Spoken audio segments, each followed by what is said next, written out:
2005년 한 해 고속도로에서 발생한 사고 건수 4,113건, 402명 사망. 2006년 한 해 고속도로에서 발생한 사고 건수 3,943건, 467명 사망. 1년 사이 고속도로의 사고 발생 건수는 줄었지만 오히려 사망자 수는 증가했는데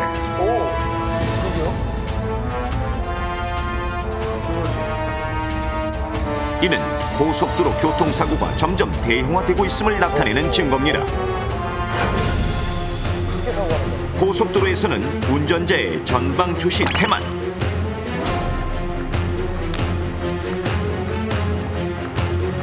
과속,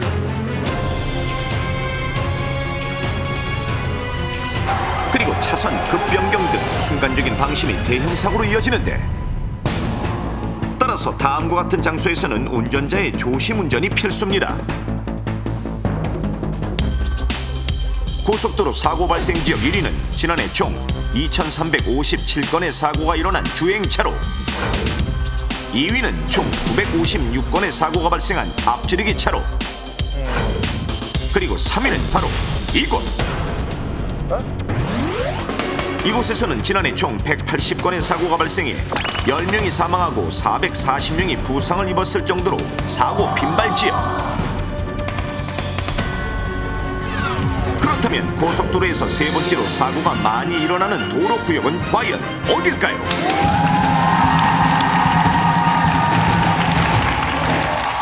자, 1위는 주행차로, 2위는 앞지르기 차로. 그렇다면 3위 고속도로 사고 가장 많이 일어나는 곳은 어디일까요?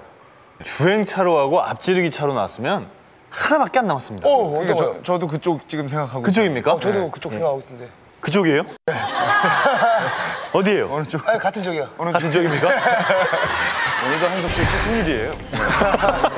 여러분 보시면요, 지방에서 서울 올라올 때 잘 오다가 톨게이트 근처에 오면은 바닥에 드드드드드 소리 나게 만들어놨습니다. 그렇죠. 여기가 왜 그랬겠습니까? 사고가 많이 나는 지역이기 때문에 지금부터는 조심하고 속도를 줄이고 앞차와의 간격을 유지하면서 잘 봐야 된다는 그 뜻입니다. 반대로 말하면 그걸 못해서 사고 나는 차량이 그만큼 많다는 뜻이죠. 톨게이트에서 드드드드드 하다가 잠을 딱 깨보신 적이 운전자라면 다 있을 거기는 거예요. 서행하고 누가 많은 사람이 아무도 없어요 지금. 갓길. 갓길 생각하죠. 그런 거 생각한 줄 알았지. 주행차로, 앞지르기 차로, 갓길. 요 순서인데 갓길이었어요? 갑자기 톨게이트 벌써 돈을 내요? 아니, 이제 도로에선 다 갔으니까. 정답은 톨게이트 근처, 인터체인지 근처입니다. 맞고 들어와요, 맞고 들어와. 어쩐지 하나 맞히더라. 천밀가루 쪽 빼놔야 두 번째 필요는 없어. 세계 금방.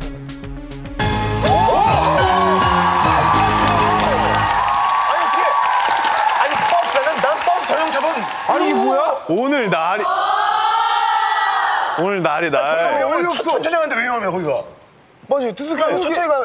아니 나는 여태까지 내가 아까 얘기했지만 고속도로 30년 동안 다니면서 톨게이트에서 사고 난 거 한 번도 못 봤어. 이야, 정답 화면을 보겠습니다. 위기 탈출 넘버 1. 정답은 톨게이트입니다. 우리나라 고속도로 톨게이트는 241개로 하루 평균 310만 대의 자동차가 이용합니다. 일단 고속도로에 진입한 자동차는 꼭 한 번은 톨게이트를 거쳐야 목적지에 도착할 수 있는데 운전자가 요금표를 뽑고 요금을 내는 이곳이 뜻밖에도 사고 다발 구역이라는 사실 알고 계십니까? 뭔 사고가 났지? 그렇다면 고속도로 톨게이트에서 왜 빈번하게 사고가 일어나는 걸까요? 우선 톨게이트에서 발생하는 사고 유형을 보면 원인을 알 수 있습니다.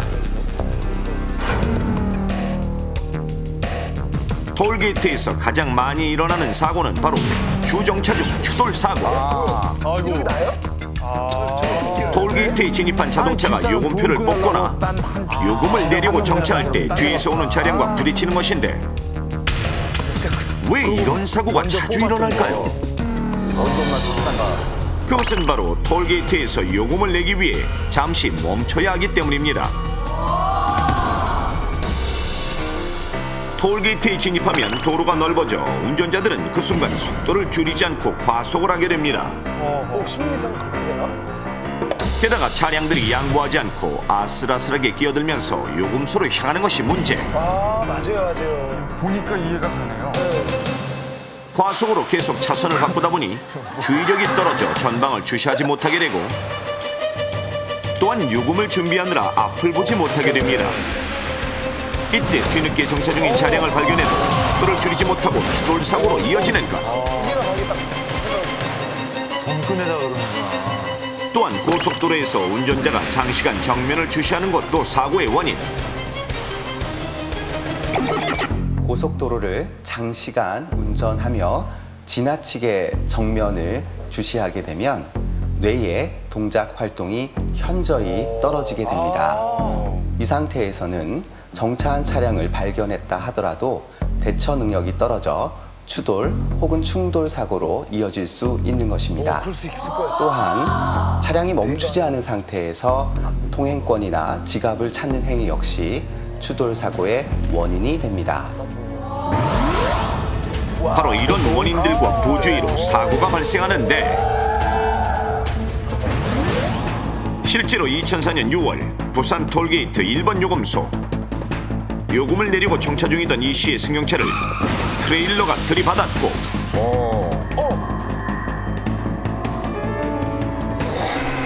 이 씨는 안타깝게도 그 자리에서 사망했습니다. 이렇게 돈 내고 사고 원인은 바로 트레일러의 장시간 과로 운전과 과속 때문.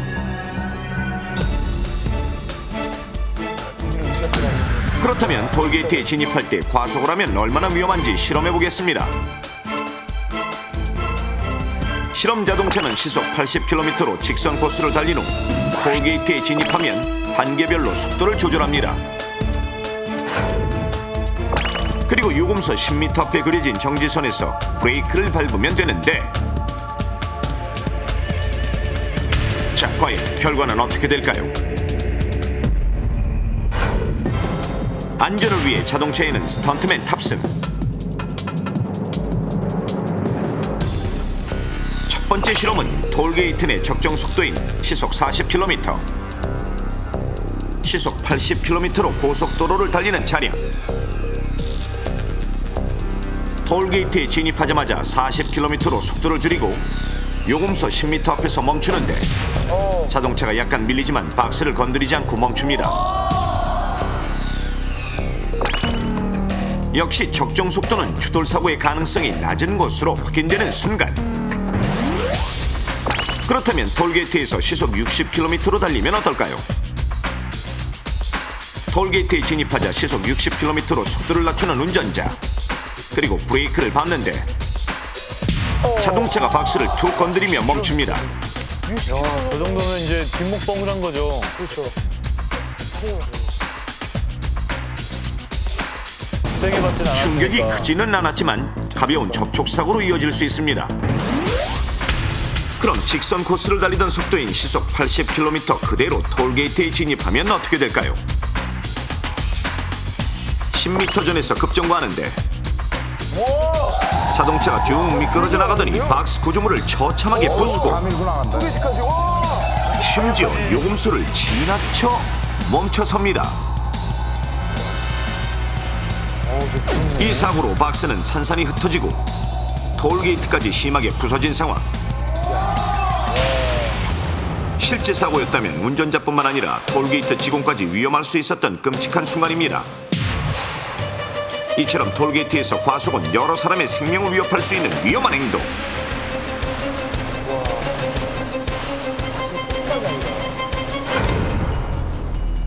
또한 톨게이트에서 두 번째로 많이 발생하는 사고는 진행 중 추돌 사고.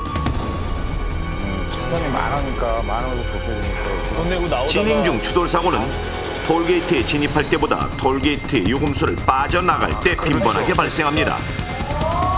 신임로니까요. 저럴 수 왜 그럴까요? 차선이 좁혀지니까. 그 이유는 순간이 많았어요. 자동차가 톨게이트에 진입할 때와 반대로 좁아지죠. 요금소를 빠져나갈 때는 도로가 원래 차로대로 좁아지기 때문입니다.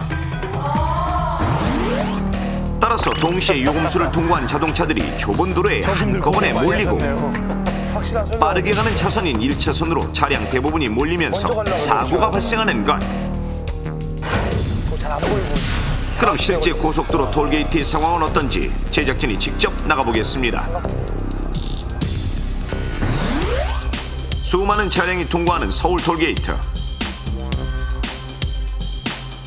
오전 8시 출근하는 차량들이 몰리면서 톨게이트는 정체 상태.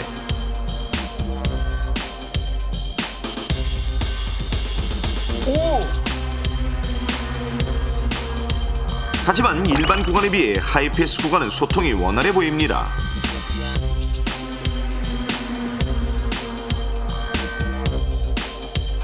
여전히 다른 구간은 계속되는 정체로 과속으로 인한 사고의 위험은 없어 보이는데 오후 2시 정체가 풀리고 차량의 흐름이 원활해지면서 톨게이트 진입 차량들이 과속을 하기 시작합니다. 또한 빠른 속도로 차선을 변경하는 위태로운 차량도 눈에 띄고 마구잡이로 기어드는 것은 타반사.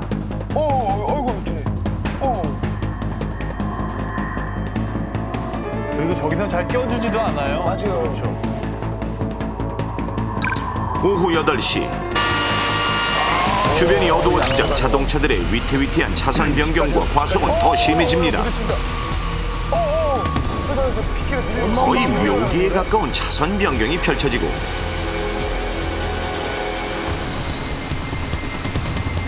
다른 차량이 오든 말든 마치 직선 도로를 달리듯 차선을 변경하는 차량까지, 심지어 톨게이트를 역주행하는 차량은 할 말을 잃게 만들 정도입니다.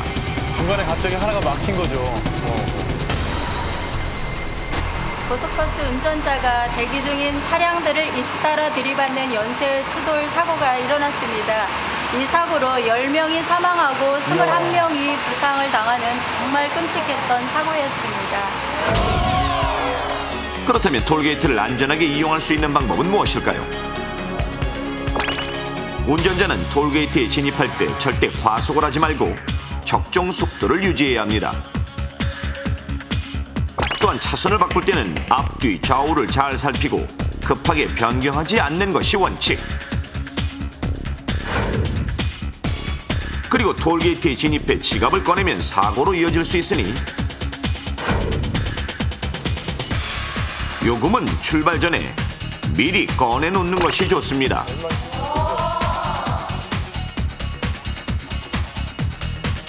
또한 톨게이트를 빠져나갈 때도 과속을 하지 말고 적정 속도로 도로에 진입하는 것이 안전운전법.